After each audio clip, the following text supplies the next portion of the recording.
living God. Not just another king, not just another prophet, not just another teacher.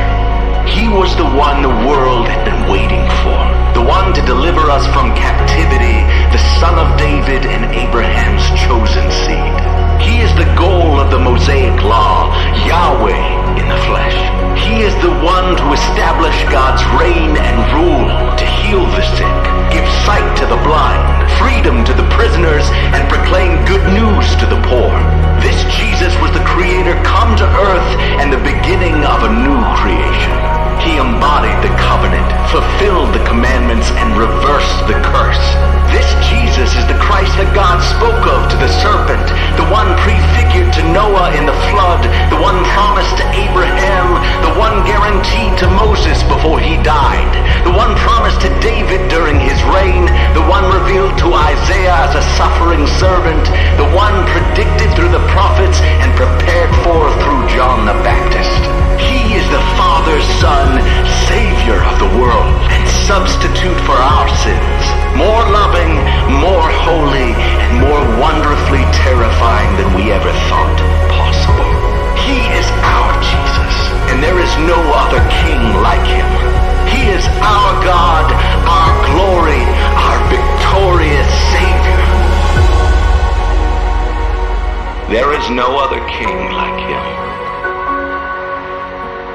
There is no other king. Wat maak jou opstaan? So net of jy te sê is so op 'n 4M tog is daar redelike goeders wat gebeur en dan iewerste in jou wese moet jy kan opstaan, né? En ek dink daaroor daar's 'n paar goeders in ons lewe wat ons motiveer. Natuurlik is dit ons ego, vrees, daar's 'n bietjie selfrespek dalk, jy weet, daar's beheer en dan's daar kompetisie. Maar wat dryf jou? Wat maak jou in die oggende uit jou bed uit opklim en daai lewe aanvat? Wat is dit? Is dit een van daai goed wat ek nou genoem het? Ego, vrees, selfrespek, beheer, wen. Ek dink baie keer sukkel ons om te kan definieer hoekom ons sekere goeders aanpak. En wat dryf jou? In hierdie groep van 75 mans is daar 21 ouens, ons noem hulle die team. Dis die ouens wat kom serve. Nou om te serve op 'n 4M is altyd vir my interessant. Dis die ouens wat die eerste keer 'n 4M gaan doen, stap saam en dan kyk hulle na die team. Dan dink hulle, "Jesus, volgende keer wil ek ook team, man. Dit lyk vir my makliker." Dan kom hulle dan kom team hulle dan sê ek, "Wat die hel het ek gedoen?" Nee, dis daai gedeelte. Iewerste in jou lewe besef jy moet verby jouself leef. En dis daai manne. Dan vra ek die vraag, Here, maar wat veroorsaak dat hierdie manne bereid is om hierdie te doen vir 54 ander mans? Hoekom is daar sekere mense in ons samelewing wat verby hulle self kan leef? Daar's 'n ander motivering. En ek dink Paulus help ons om hierdie ding vas te maak in ons harte. En ek wil vir jou lees in 2 Korintiërs 5:14 tot 15 sê hy, die liefde van Christus dryf ons. Omdat ons tot die insig gekom het, dat indien een vir almal gesterf het, almal dan gesterf het. En hy ter wille van almal gesterf het, sodat die wat leef, nie meer vir hulself sal leef nie, maar vir hom, wat ter wille van hulle gesterf en opgewek is. Ek weet nie van jou nie, maar nie almal van ons word groot met die regte perspektief van liefde nie. Ek het al baie keer gehoor by manne, dat, jy weet, daar's nooit vir my gesê vir my pa se kant af, ek het jou lief nie. Al het ek het geweet, en ons sien dit ook natuurlik by vrouens presies dieselfde gedagte. En ons word groot met 'n spesifieke verwysing ten opsigte van liefde. Nou lees ons iets soos hierdie, die liefde van Christus dryf ons. Iets wat ek en jy moet ontdek van Christus se liefde, wat anders is as die perspektief wat ons gehad het oor liefde. Want dis wat hy sê ons het tot insig gekom. Ek dink is aangrypend net om by 'n plek te kan kom om te sê dat okay, weet jy wat, het ek al by insig gekom en dit is eenvoudig, het ek het al gaan opweeg wat hierdie liefde van Christus werklik waar vir my en jou beteken.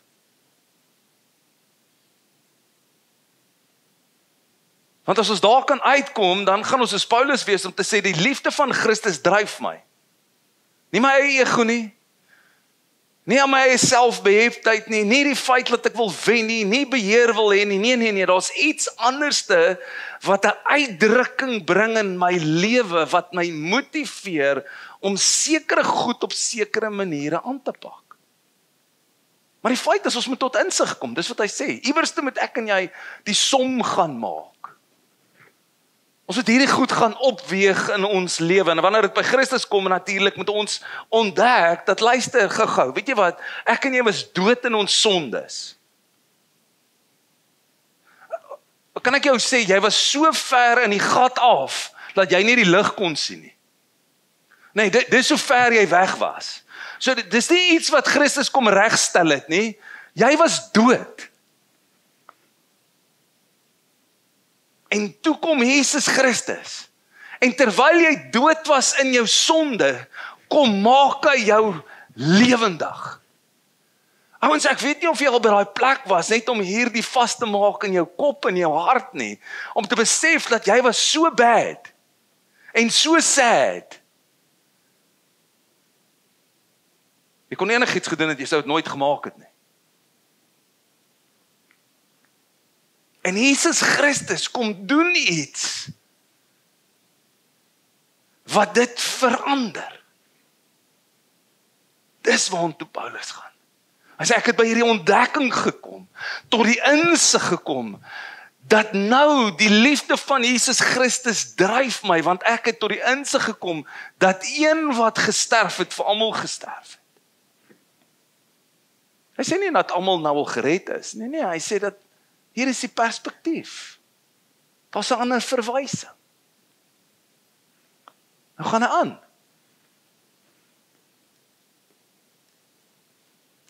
My dingetjie is af. Hy sê gevolglik. So as ons uit hierdie uitkom en ons trek 'n gevolgtrekking sy, gevolglik ken ons van nou af niemand meer na sy uiterste nie. As ons hierdie aanname maak, as ons tot by hierdie insig gekom het, nou kan ek nie meer mense beoordeel volgens hulle optrede nie. Daar is iets anderste wat ek nou moet raak sien. Daar is 'n ander perspektief wat ek nou moet inneem. Hy sê selfs het ons Christus eens na die uiterlike leer ken. Jy weet ons, daar was 'n oomblik waar hulle hom aangekla het, en gesê het ja, hy's 'n wynsuiper. Dis die uiterlike. Dit is hierdie oomblik. Nou sê hy, maar wag bietjie. Hier's iets wat verander het in perspektief ten opsigte van mens. Nou ken ons hulle nie meer so nie, maar hoe ken ons hulle? Daarom as iemand in Christus is hy 'n nuwe skeping. Maar hier is die probleem. Ek dink baie keer gaan kyk ons na 'n paar goedes in die samelewing en dan sê ons, maar wag bietjie, as hy dan nou nuut is, hoekom lyk hy nie nuut? En dis nie waartoe Paulus gaan nie. Daar's twee woorde wat ek vandag met jou so half wil vasmaak. Kontinuïteit en diskontinuïteit. So wanneer Paulus hier praat, is hy nie besig om kontinuïteit te ontken nie. Wat is kontinuïteit? Ek sal steeds dieselfde fisieke kenmerke. Alraai, ek was handsome, en nou is ek nog steeds handsome. Nee, net 'n joke. Nee. Ag, Jesus. Nee. Basiese persoonlikheid. Nee. Genetiese samestelling. My ouers is nog steeds my ouers. Ek is nog steeds vatbaar vir versoeking. Ek bly nog steeds in 'n sondige omgewing. Hierdie is kontinuïteit. Maar wanneer hy by hierdie gedeelte kom, dan eintlik hanteer hy diskontinuïteit, wanneer hy sê nee, alles het niets geword. Die ou dinge het verbygegaan. Kyk, hulle het nuut geword. En dit alles kom van God af. Want, of wat ons deur Christus met homself versoen het, en aan ons die bediening van versoening gegee het. So die gedeelte waartoe hy wil kom om te sê wat nuut geword het, hierdie diskontinuïteit is eintlik nou wat gebeur het, die ou dinge, my ou perspektief het verbygegaan. Want ons leef ons almal met ou perspektiewe. As ons net dink oor liefde, as ek by die plek kom om te sê, wag 'n bietjie, ek het 'n perspektief van liefde gehad, nou kom doen Christus iets vir my en jou aan hierdie kruis, hy kom lê sy lewe neer, nou kan ek mos nie meer dieselfde perspektief hê oor liefde nie, ek praat van vooroordele.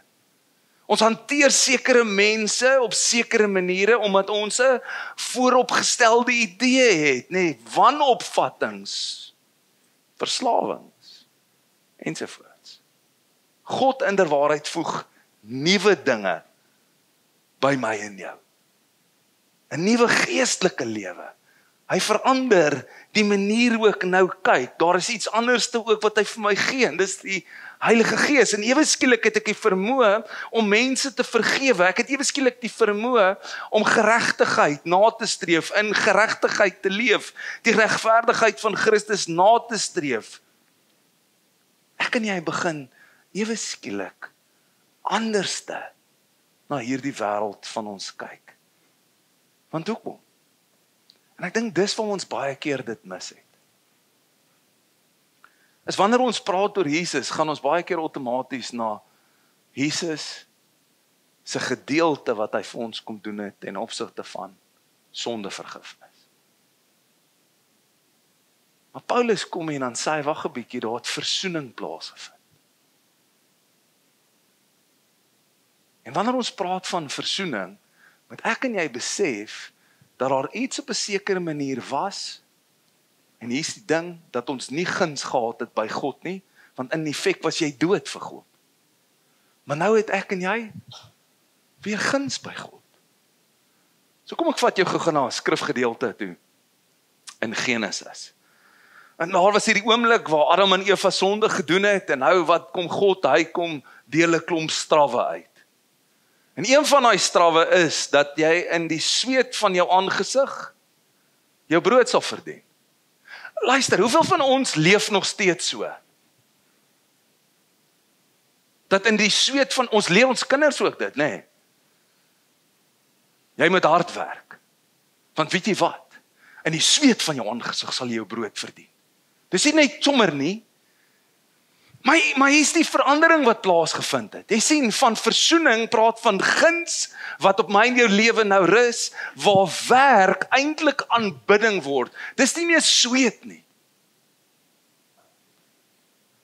Oeps. Beteken jy ek moet vreugdevol opstaan, want wat dryf jou? Hoekom gaan jy werk toe? Hoekom doen jy wat jy doen? Want hier is dit, want God het vir my en jou gawes gegee, en die vermoë gegee om 'n omgewing te verander, deur wat hy in ons gedeponeer het. Kyk gou wat gebeur met die dryf. Dis nou 'n plek van aanbidding. Werk is nie meer om te verdien dit in die sweet van my aangesig nie, maar in effek waar ek God en hoe ek God eintlik aanbid. Dis wat versoening doen. Ons moet nog steeds werk. Dis die kontinuïteit. Maar diskontinuïteit is die verandering wat my en jou nou plaasvind. Ou dinge is verby.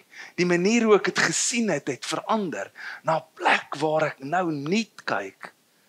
Nie na dit wat ek doen nie, maar na myself ook. En hoor gegaan. Nou sê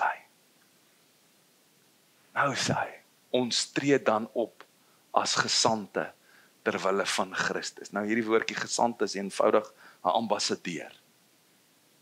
Ons tree nou op as ambassadeurs van Christus, asof God self deur ons 'n beroep op julle doen. Asof God self hierdie uitroep doen, asof God self hierdie aankondiging doen. Ons pleit by julle om Christus ontwil, laat julle met God versoen. Begin nou in daardie verwysing leef. Begin nou die uitdrukking van jou lewe hê, dat jou lewe toon dat jy versoen is met God. jy kan nie meer in die ou Adam leef nie, in hierdie gebroke self van wie jy daar was nie. Nee, het nou 'n verandering gekom, ek is dan nou 'n nuwe mens, 'n nuwe perspektief. Ek kyk anders na my omgewing, ek begin anders te praat oor dit alles. Kan jy gou gesien wat plaasvind? Met Jesus wat in my en jou lewe iets kom doen, en 'n ambassadeur eenvoudig vir die wat nie weet nie, is iemand wat genoem word persona grata. Dit beteken, ja, dat ek in hierdie lande, en ons praat nou van lande, as ek en jy nou praat van die heiligheid, heiligdom, hemel, aarde konsep, dan praat ons dat in beide van hierdie wat gebeur, en beide van hierdie is ek persona grata. Dit beteken eenvoudig dat ek aanvaar word deur beide. Ek is aanvaar deur God, maar nou word ek ook aanvaar op hierdie wêreld. En ons weet, nou in Amerika was een van ons ambassadeurs, of die ambassadeur aan Amerika, persona non grata aangekondig. Nee, ons soek hom nie meer hier nie. Hoekom? Want hierdie ou is nie vir iets waarvoor ons kan staan nie. En op die einde van die dag moet ek en jy besef, as ons ambassadeurs is van Jesus Christus, dan moet ons verstaan, daar is 'n ander gesag wat nou heerskappy oor my en jou het. Hier is iemand anderste wat vir my en jou gesag ook gee, om te kan optree op 'n spesifieke manier. Daarom, 'n ambassadeur tree op 'n spesifieke manier op. Hoekom? Want hy is 'n verteenwoordiger van die soewereine staat, waaraan hy en van waaruit hy beweeg. Ek en jy is hierdie verteenwoordigers, nou van wat? Van die hemel. En ons het 'n spesifieke uitdrukking. Die interessante gedeelte laastens oor 'n ambassadeur is, dis nie net dat ek en jy 'n spesifieke boodskap het om oor te dra nie, 'n spesifieke beleid het om uit te voer. En jy weet mos wat is daardie boodskap? Gaan dan neer en maak disippels van alle nasies, en doop hulle in die naam van die Vader, Seun en Heilige Gees. Nee, maar hy is ook verplig om geleenthede dop te hou. Dink gou daaraan, geleenthede dop te hou, karakters te bestudeer, hulpmiddels te soek,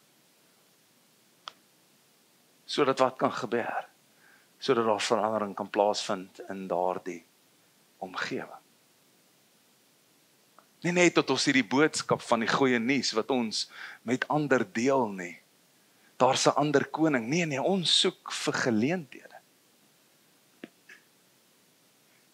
Nie geleenthede om op die eerste vlugtig van hierdie land af weg te vlug nie. Nee, dis nie wat ons doen nie.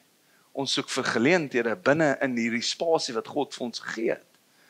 Die hulpmiddels wat tot ons beskikking is om wat te kan doen, om 'n verskil te kan maak binne in hierdie omgewing. Paulus help ons met hierdie gesprek. En as ek en jy hierdie soewereiniteit wat nou oor ons is, erken as Jesus Christus, hy is die koning van alle konings, het hy vir my en jou gesag gegee om op 'n spesifieke manier hierdie wêreld waarna hy ons ingestuur het in, met 'n sekere perspektief te benader. Hoor wat sê hy in Johannes 13. Ek gee julle 'n nuwe gebod. Julle moet mekaar lief hê, net soos ek julle lief gehad het, moet julle ook mekaar lief hê. Dit is hoe almal sal weet dat julle my disippels is, as julle liefde teenoor mekaar het. Jesus kom en hy sê, hier's die uitdrukking van dat mense sal weet, julle is deel van my koninkryk. En dis liefde. Maar hoor gou, nie die perverse verwysing ten opsigte van wat baie dink oor liefde nie. Nie die gebrokenheid wat 'n klomp mense sien as liefde nie. Nee, maar wat ek vir julle kom toon het as liefde. En net hierna sê hy, hierin is die liefde. Daar is geen groter liefde as hier nie, as iemand wat sy lewe neerlê vir sy broer. Ek dink ons het nog baie om te leer, nee. Want die realiteit waartoe ons vat is om te sê dat hoor gehou, as ons die regte uitdrukking van liefde wil sien En kom ons praat nou van hierdie broederlike liefde in die gemeente van Jesus Christus, sodat ander kan sien ons is sy disippels. Beteken dit, ons lewe neer. Ek leef verby myself. Dis daai 21 mans wat bereid is om op 'n 4M te gaan en sy lewe neer te lê vir 72 uur vir net nog een persoon.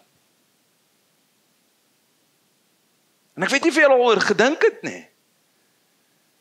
Dat jy by 'n plek kan kom om my lewe neer te lê. Dit is wat Paulus mee begin het. Hy sê, luister gou, die liefde dring my. Die liefde van Christus dring my. Nie van iets anderste nie. Die liefde van Christus dring my. Want ek het tot die insig gekom. Ek het die opweging gaan maak. Hierdie een wat vir my gesterf het, wat sy lewe vir my, daar is geen groter, kan ek gou net vandag vir jou sê, daar is geen groter liefde nie. Nie jou ouers se liefde nie, nie jou pelle se, daar is geen groter liefde as Christus se liefde vir jou nie. En hier is iets wat ek en jy tot insig moet kom. Want as ons nie tot hierdie insig kom nie, gaan die dryfveer nog steeds wees, ek het nodig om liefde te ontvang. Ek het nodig om aanvaar te word. En dan gaan ek myself toespits op daardie goed, in plaas dat ek my lewe nou kan leef vir hom. Dis waante ons neem.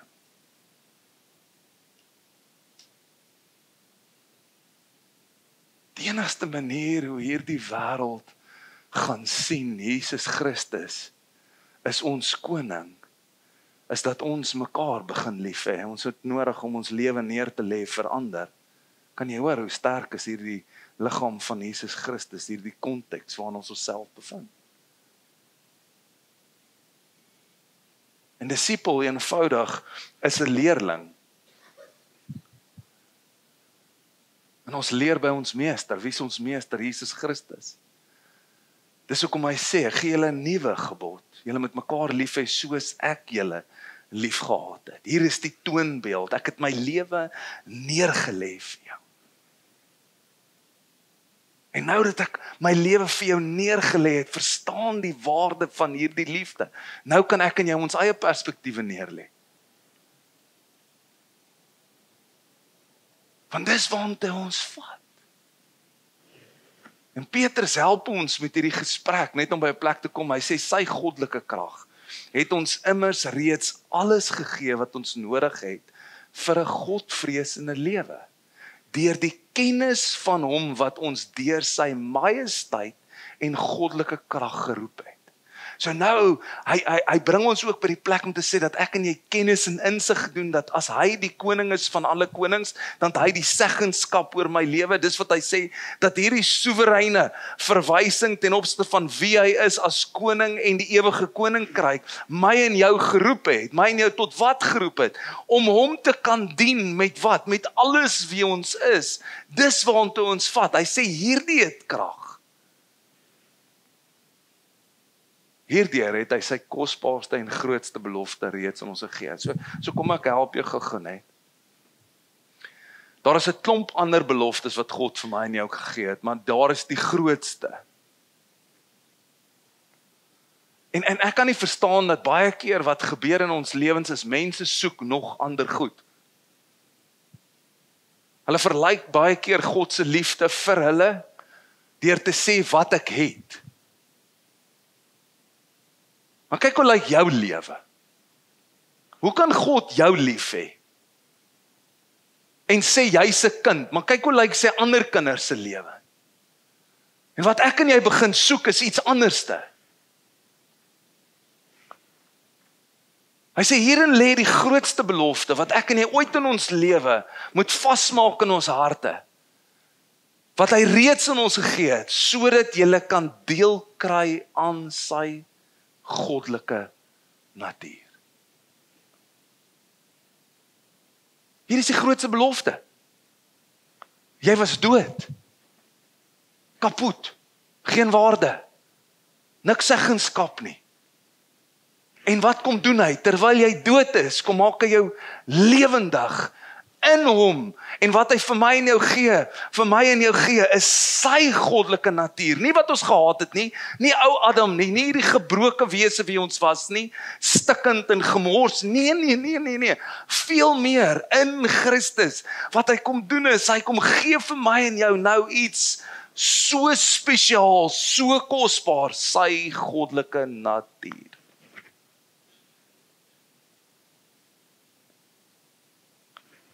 Nee, maar wag, Aubrey, ek soek 'n nuwe kar. Okay, nee, maar wag bietjie, besef net eers jy het sy goddelike natuur voordat jy by die nuwe kar kom. Nee, maar jy weet ek dit nee, maar wag bietjie, jy het sy goddelike natuur.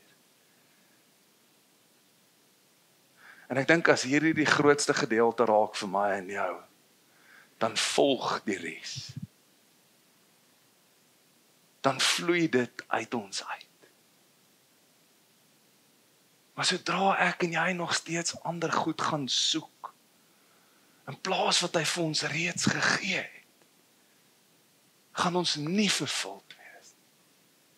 En dis waartoe ons vat met hierdie gesprek. Hy sê nou dat julle ontvlug het aan die verdorwenheid wat deur begeertes in die wêreld teenwoordig is. Nou dat ek tot hierdie insig gekom het, tot hierdie besef gekom het, nou, hoor gou wat sê hy, lê juist daarom alle ywer aan die dag. As jy wil moeite doen, doen nie meer moeite. Dis wat hy sê. Lê alle ywer aan die dag, om by julle geloof die deeg te voeg. Daai woordjie deeg, sukkel ons, is nie knie nie, gaan nie brood bak nie. Dis moraliteit. Hy sê, voeg dit by.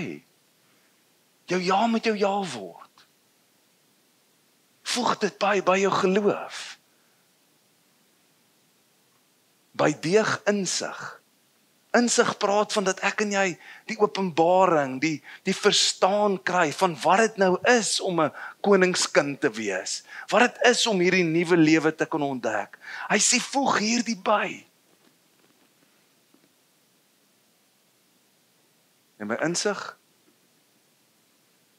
selfbeheersing. Ek sukkel nog bietjie met daai ding. En ek is die enigste ene, maar dis okay. Maar by selfbeheersing, volharding. Ek dink hierdie is ons grootste probleem.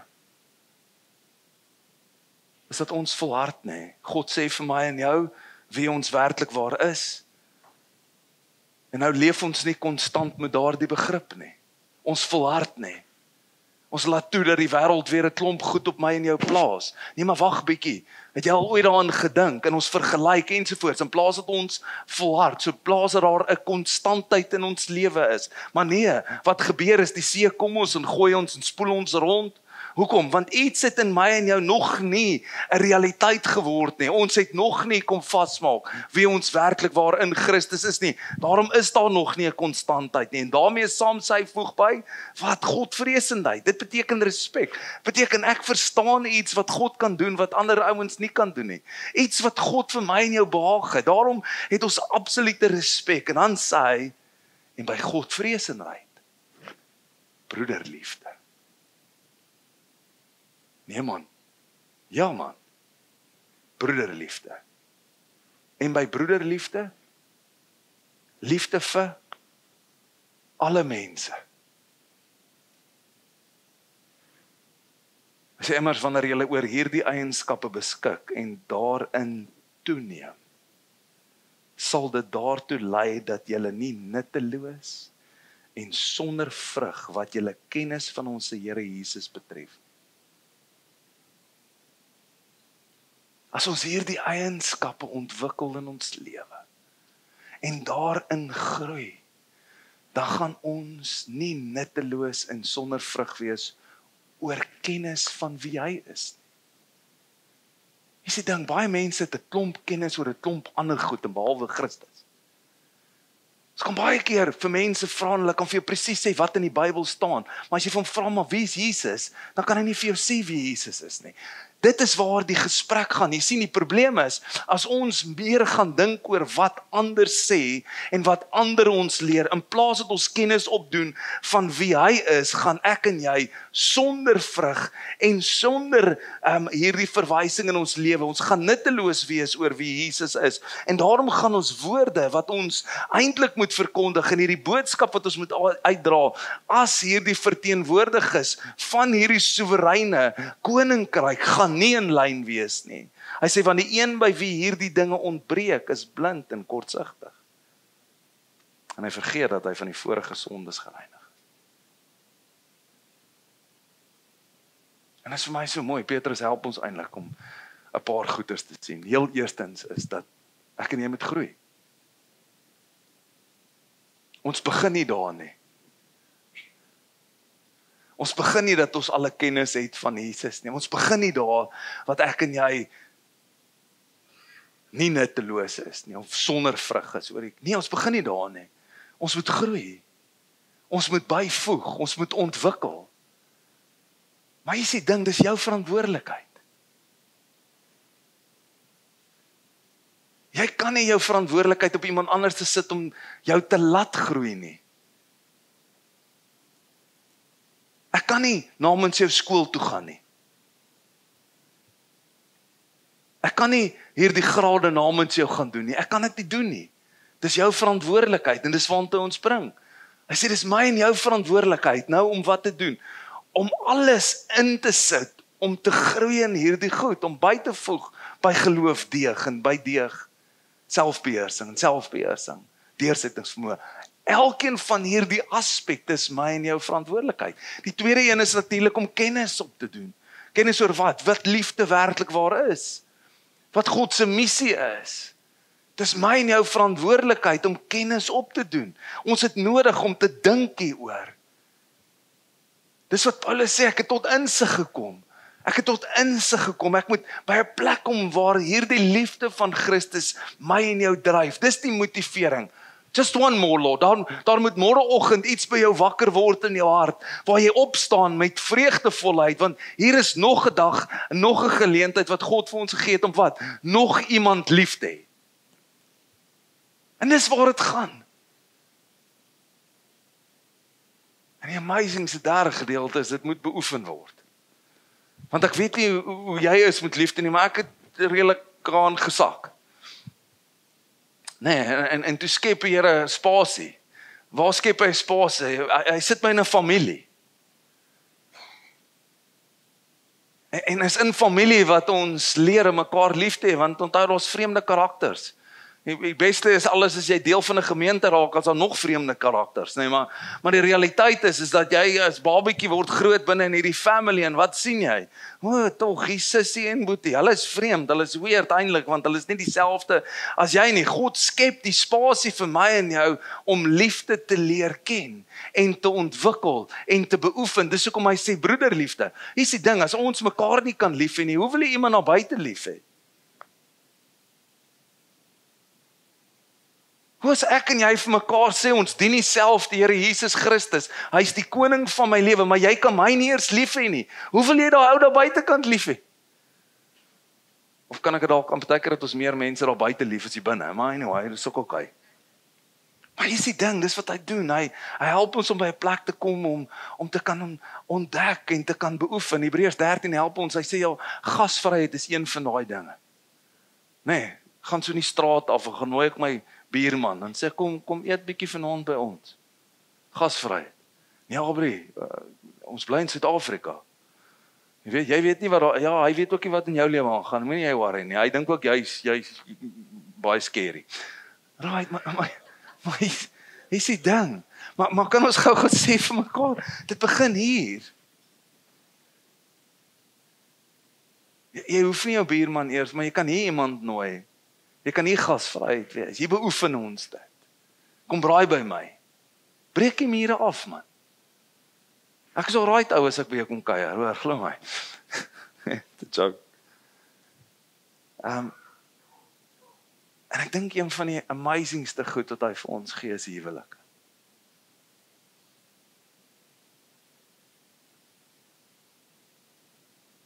Is Dis waar jy 'n vrou ontmoet. By staan, gou. Waar jy 'n vrou ontmoet en jy kan diep in haar oë inkyk. En sy kan jou leer. Want ons man sit mos baie keer maar bietjie nodig om te leer. Nee, ons het nodig om vrouens ook. Ek wil nie net sê alle vrouens weet nie net om ordentlik lief te hê nie, maar hier is die ding. Want weet jy wat? Sy het daai uniekheid. Sy het haar eie persoonlikheid. Sy het ook haar eie idees en haar eie gedagtes. En dis anders van myne. Maar dis hier waar ons mekaar leer lief hê. Dis hier waar ons uitdrukking ten opsigte van dit kan gee. Om te sê dis oké, gaan ons vas dit ons doen, ja. As jy gedink dat ons huwelik is perfek, maak jy 'n fout. Sy's in dit. Nee. Sien ek moet nog leer. En dan jy kinders. En jy tieners. En dis die uitdagendste plek waar jy jouself kan wees. Maar dis wat God doen. Hy gee vir ons hierdie omgewings om dit te kan oefen. Hebreërs 13 vat ons verder om te sê, luister, as jy wil regtig weet wat dit is om lief te hê, moenie geldgierig wees nie. Leef met 'n oop hand. Die Here nooi ons daar en hy vra nie dat ek en jy moet perfek wees nie, maar hy vra dat ek en jy moet groei. Want ons 'n wêreld wat die waarheid nodig het. En hy sê die enigste manier hoe daardie wêreld gaan sien dat ek en jy disippels is van hom, is deur die liefde wat ons vir mekaar het. Hoor gou, daarom wen liefde. Wat het gewen aan die kruis. Dit het gewen in die opstande. En het wen nou in my en jou. En hy nooi ons in daai spasie in. Sodat ons die uitdrukking vir mense kan buitekant wys.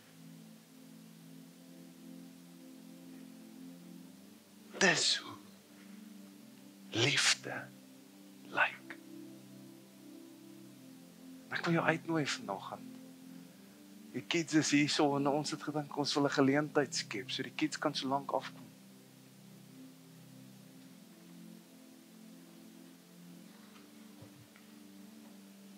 Ek wil jou uitnooi vanoggend.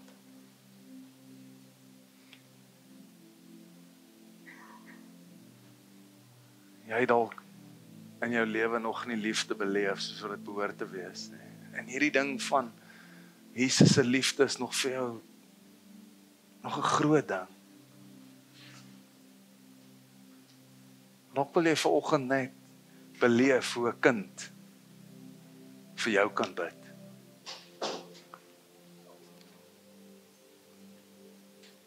En ek wil jou uitnooi vanoggend. Terwyl hulle lied gaan sing, wil ek jou die geleentheid gee, kom vorentoe. Laat die kids vir jou bid.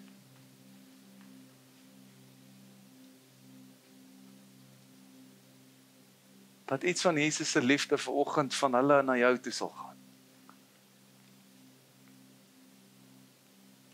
Dat iets van daardie insig in jou hart sal vaslaan vanoggend.